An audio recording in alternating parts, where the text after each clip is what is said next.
Kinahanglan ba nga isuwat ang kontrata sa utang? Ang general rule, dili kinahanglan.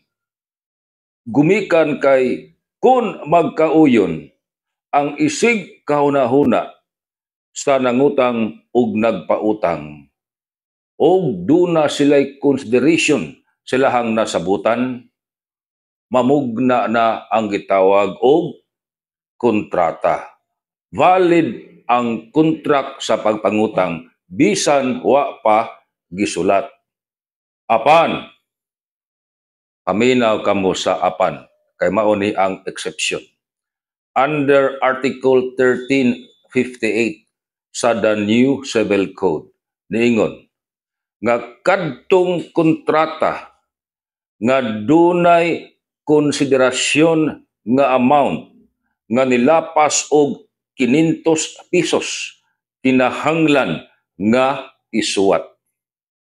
Atong i-apply kining mao nga balaod, ang general rule, ang pagpangutang dili kinahanglan isuwat.